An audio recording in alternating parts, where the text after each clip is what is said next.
नारी सशक्तिकरण का अर्थ है व्यक्ति की उस योग्यता से जिसमें वह अपने जीवन से जुड़े सभी निर्णय स्वयं ले सके। भारत में महिला सशक्तिकरण के लिए समाज में उनके अधिकारों और मूल्यों को मारने वाली उन सभी राक्षसी सोच को मारना जरूरी है, जैसे दहेज प्रथा, अशिक्षा, यौन हिंसा, असमानता, भ्रूण हत्या, महिलाओं के प्रति घरेलू हिंसा, वेश्यावृत्ति, मानव तस्करी और ऐसे ही दूसरे विषय। महिलाओं को शिक्षा, आर्थिक स्वतंत्रता, समाज में समानता और उनके विकास के लिए अवसर प्रदान करने के उपायों की ओर बढ़ने की आवश्यकता है। महिला सशक्तिकरण के लिए निम्नलिखित कुछ महत्वपूर्ण उपाय हैं। महिलाओं को शिक्षा की पूरी अवधि तक पहुंचाना जरूरी है। शिक्षित महिलाएं समाज में अधिक सक्रिय भूमिका निभा सकती हैं और महिलाओं को आर्थिक रूप से स्वतंत्र बनाने के लिए उन्हें व्यापार, रोजगार या उद्यमिता के लिए अवसर प्रदान करने चाहिए। महिलाओं को समाज में समानता के साथ जीने का अधिकार होना चाहिए। उन्हें निर्णय लेने की स्वतंत्रता देनी चाहिए। महिलाओं को साक्षरता की ओर बढ़ाने के लिए शिक्षा के साथ साथ उन्हें जागरूक करने की आवश्यकता है। महिला सशक्तिकरण के लिए जागरूकता और शिक्षा के प्रसार के साथ साथ सरकार और समाज की भूमिका भी अत्यंत महत्वपूर्ण है। सरकार द्वारा विभिन्न नीतियों और कार्यक्रम चलाए जा रहे हैं जो महिलाओं को आर्थिक, सामाजिक और राजनीतिक रूप से सशक्त बनाने में सहायक हैं। इसके अलावा महिलाओं को उनके अधिकारों के प्रति सचेत करना और उन्हें उनके अधिकारों का प्रयोग करने के लिए प्रोत्साहित करना भी जरूरी है। बेटी बचाओ, बेटी पढ़ाओ इस अभियान का उद्देश्य लिंग अनुपात में सुधार और बालिका शिक्षा को बढ़ावा देना है। महिला ई हाट, यह एक ऑनलाइन मंच है जहां महिला उद्यमी अपने उत्पादों को बेच सकती हैं। उज्ज्वला योजना, इस योजना के तहत गरीब महिलाओं को मुफ्त में LPG कनेक्शन प्रदान किया जाता है। स्वयं सहायता समूह, ये समूह महिलाओं को आर्थिक रूप से सशक्त बनाने और उन्हें आत्मनिर्भर बनाने में मदद करते हैं। विभिन्न और सामाजिक संगठन शिक्षा के माध्यम से महिलाओं को सशक्त बनाने के लिए कार्य कर रहे हैं।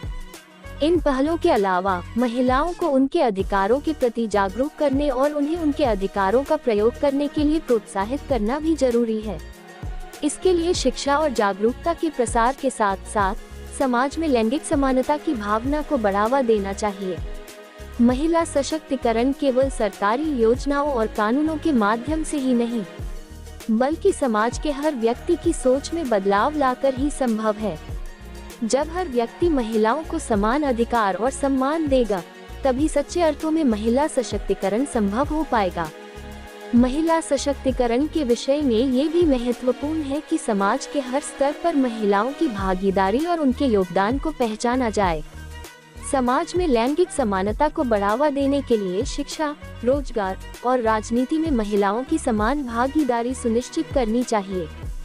समाज में जागरूकता अभियान चलाकर महिलाओं के प्रति होने वाले भेदभाव और हिंसा के खिलाफ जागरूकता फैलानी चाहिए।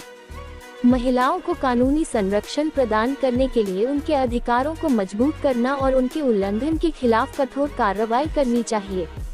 महिलाओं की राजनीतिक सहभागिता को बढ़ावा देने के लिए उन्हें चुनावों में उम्मीदवार बनाने और नेतृत्व के पदों पर नियुक्त करने की पहल करनी चाहिए।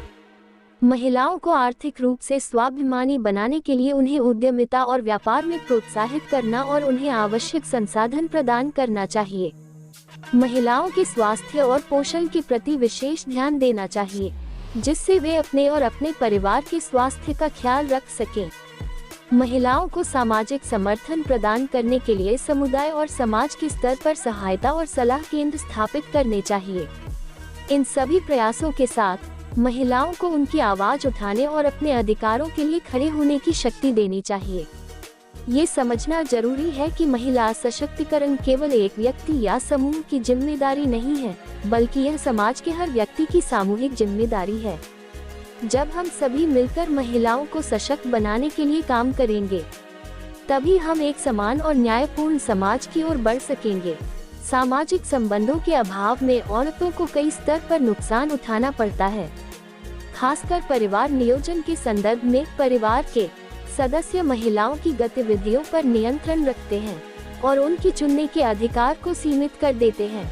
अक्सर परिवार में नियोजन के बारे में निर्णय लेने में महिलाओं की भागीदारी कम होती है। यह उनके स्वास्थ्य, शिक्षा, रोजगार और आर्थिक स्वाभिमान पर असर डाल सकता है।